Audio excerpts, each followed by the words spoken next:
You go to work to get paid. Doesn't matter if you're a doctor, doesn't matter if you're an engineer, doesn't matter if you're an executive, doesn't matter if you're a teacher, a firefighter, working at McDonald's. I don't care what you do.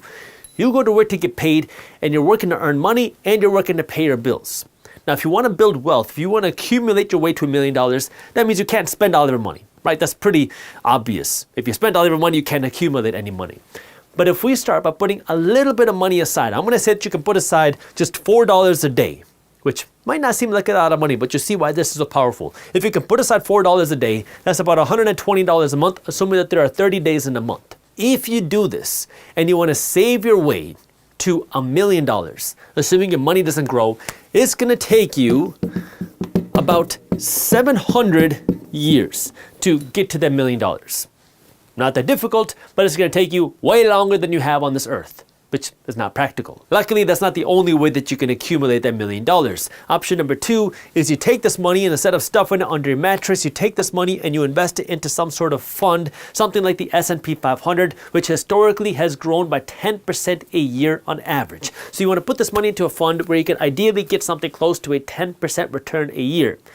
Now, if you take this $4 a day, $120 a month, and every month you're putting this money into a fund that's growing by 10% a year, now instead of taking 700 years for you to accumulate the $1 million, it is going to take you 44 years to accumulate that $1 million. But these aren't your only two options either. Now, I gotta give you a little bit of a disclaimer here because I'm just a random guy on YouTube. I'm not a financial advisor. Everything that I talk about is from my own experiences and my own mistakes. So make sure you always do your own due diligence and never blindly trust a random guy on YouTube. And I'm not telling you what to invest in, I'm just giving you examples. The third option that you have now is you invest your money into some sort of fund, kind of like we talked about here, but instead of just investing $4 a day for the rest of your life, you start by investing this $4 a day, but then next year, you start investing 5% more. And the year after that, you invest 5% more as well. That means this year, you invest $4 a day. Next year, you invest $4.20 a day. The year after that, you invest $4.41 a day, and on and on and on. Now, if you do that and your fund can still grow by around 10% a year, that means it's going to take you 36 years to accumulate that $1 million. Now, I already know what you're thinking. You're getting ready to type either one of two things. The first thing might be, but Jaspreet, I don't want to wait 36 years to become a millionaire. I'll talk about that. Option number 2 that you might be typing is, but Jaspreet, where in the world am I going to find a 10% return? Let me answer that one right now because that's quicker and easier to answer. The markets go up and they go down. The S&P 500 has gone up and it's gone down over the last century. It has seen booms, it has seen busts. We have seen market crashes pretty much every decade for the last century, but despite that, the S&P 500 has grown by around 10% a year on average for the last century, despite the recessions, despite the market crashes. Yes, the market will crash again, but those are opportunities for you to go out and buy more because that's when good investments go on sale if you're financially savvy. So make sure you're investing in your own financial education. Now that part's answered, let me answer the first part that I said, which is how do you get to this $1 million? How do you accumulate this $1 million faster than 36 years? So if you want to accumulate the $1 million faster, of course you can work to get the better return like we talked about, but the other option is you can work to also invest more money. So now we're going to talk about investing $500 a month as opposed to the $120 a month. If you can do that, now you can save your way there by stuffing this money under a mattress in 167 years. A whole lot faster than 700 years, but still not practical. But take a look at this. If you take the $500 a month and instead of stuffing it under a mattress, you put this into something that is going to give you this 10% return a year, something like the S&P 500 has done for the last century, well, that means now if you can grow it at 10% a year, it's not going to take you 44 years, it's going to take you 30 years to accumulate the $1 million.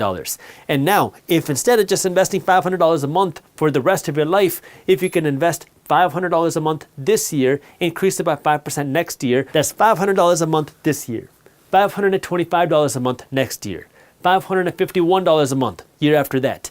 If you keep growing your money that way, now instead of 36, you can get there in 25 years because you're increasing how much money you invest every single year. See, the nice thing about this way to accumulate your way to $1 million is it can be relatively passive, assuming that you don't get caught up in all the emotions of investing, that you focus on the financial education. It can be relatively passive because now you can just invest this money and forget about it and let the markets do their thing, and you can work to grow this money while you're going to work. And you don't have to really worry about this because now you just keep investing this $500, and the more money you invest, the faster that you can accumulate the $1 million. I mean, if you want to get there faster than this, you can invest $1,000 a month, $2,000 a month. But the problem that a lot of people will have, and I already know what you're getting ready to say here, is something along the lines of, but Jaspreet, how in the world am I going to find $500 a month? I already know what you're going to say. I know, I see you behind the screen, but I also know what you're thinking behind that screen too. Well, this is where you have two options. You can work to spend less, or you can work to earn more. Earning more kind of ties into how do you earn your way to $1 million. So I'm going to talk about that second. So let me talk about the first part, which is how do you spend less? Because this is where the majority of people will say, I like this investing thing. I like the idea of being a millionaire. So I'm going to work to spend less money. I'm going to stop buying the extra guac, and I'm not going to buy that Starbucks to see how much extra money I can put aside by sacrificing the guac and the Starbucks. And then after 1 month, you realize that you saved an additional $93.24 because you didn't buy the guac and the Starbucks, because dang, that guac at Chipotle got expensive and Starbucks puts a lot of sugar and a lot of dollars on your bill. But that's not going to make enough of a dent for you to get here. And this is where I want you to flip the script. And I want you to take a look at what are some of the biggest expenses that you have on your finances. From what I have seen, the three biggest expenses for the average person are: number one, your house; number two, your car; number three, DSYCA. What is DSYCA? This stands for dumb stuff you can't afford. Starting with your house. If you can downsize your house, downsize your apartment, which I know is not fun. Nobody likes the idea of moving or downsizing, but this could be one of the easiest ways for you to find an additional $500 a month, maybe even an additional $1,000 a month, depending on how you're living, that if you're not spending this much money on your house, on your maintenance, on the extra property taxes, on the bigger insurance and the bigger utilities, you can find that additional money and put this directly into your investments as a way for you to build your wealth instead of just making your banker and everybody else richer. Everybody talks about how if you buy a home that you can build wealth and all these things. Well, for the majority of Americans, buying a home ends up becoming a money pit because they don't understand what the real cost of home ownership is. I love the idea of owning a home. I don't own my own yet. I rent my own place where I live. I own rental properties. I own stocks. I own my business. I own gold. I own startups. I mean, I invest my money in a lot of different places, but I rent where I live because I've been working to build my investments before I work to buy my own home. There's nothing wrong with buying a home. I love the idea of people buying their homes. I just want you to be able to afford the home that you purchase, because the mistake that so many people make is they go out to buy a home thinking that buying a home is going to make them rich. But then you realize that the home that you bought is just a big money pit. Buy a home that you can afford. That way you have money to actually make yourself rich. If you really want to do it in a way that's going to make you wealthy, buy a rental property before you buy a home. I know that's hard, but if you buy a rental property before you have a home to live in, that rental property can help pay for your mortgage. The second biggest expense for the average person is your car. Guess what? The average used car payment in America today is over $500 a month. Don't even get me started on the average new car payment in America, because there are so many people driving around with Escalades that cost them over $1,000 a month that the majority of them cannot afford. But the average used car payment in America costs over $500 a month. Guess what? You can get rid of that. Instead of taking the $8,000 that you used as a down payment, take that $8,000, buy a used Toyota Corolla, which I get it. It's not the same as the BMW 4 Series, but if you take that used Toyota Corolla, you no longer have the $530 car payment, and now you take the $500 and you put it right here, and now you have money to invest. Not the easiest thing to do, not the funnest thing to do, not the nicest thing to do, but it works financially. The third thing is you get rid of some of the dumb stuff you can't afford. Stop going to the Gucci. If you have credit card debt, you should not have a Netflix subscription. If you don't have any investments, you shouldn't be eating at restaurants. Understand now what is important to you. You get out of life what you prioritize. You don't get out of life what you want. I know nowadays we live in this world of, I deserve this, I want this, I feel like I like this. People live in their feelings, but the money doesn't care. The money is not emotional.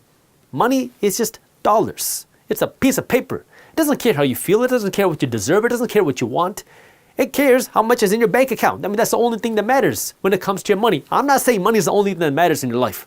That's never what I said. And that's not what I'm saying now. Money is one part of your life. You got to be physically healthy, mentally healthy, spiritually healthy, and financially healthy. But the reality is, if you're talking about your money, it doesn't care about all the other emotions. And so when we're talking about money now, you got to get rid of some of the dumb stuff that's costing you money that you can't afford. When you buy the Gucci, when you buy the BMW, you're making Gucci rich, you're making BMW rich, but you're keeping yourself broke. I don't care if you buy Gucci, if you buy BMW. What's interesting is I had somebody apply for a job who, in the last round, asked me if I'd ever buy a BMW. I said, heck yeah, I love BMWs. They're beautiful cars. And he's like, well, you talk all these bad things about BMWs. I said, no, I never said anything bad about a BMW. The only issue I have is when people buy BMWs when they don't have the money to afford it. That's the problem that I have, because people are going into debt, deep debt, when you already have other debts, when you don't have investments to finance a BMW. Your priorities are in the wrong place. I'd rather you buy investments before the BMW. If you have a BMW with a car payment before a stock market portfolio, without a rental portfolio, without any sort of cash flow, your priorities are in the wrong place. I want you to get rich first. Our economic system profits off of people that are dumb with their money. Our economic system profits off of people when you spend all of your money. Our economic system profits even more off of people when you go into debt to spend money you don't have on dumb stuff, because then you keep the stock market high, you keep the economy strong, and you stay broke. Well, guess what? America is a great country, but it's not your patriotic duty to live broke for the sake of somebody else's stock market portfolio, okay? I want you to understand how the system works, that way you stop buying the dumb stuff that you can't afford with money that you don't have. Use that money to make yourself rich first, get rich, and then buy all the dumb stuff that you want without having to worry about the price. If you enjoyed this clip and you want to continue your financial education journey, I have another video that I think you'll love. All you got to do is click that button right over there. And for those of you who want to stay up to date on the top finance and business news, you can join Market Briefs, my free financial newsletter, by clicking that button below. Thank you for watching, and I'll see you in the next one.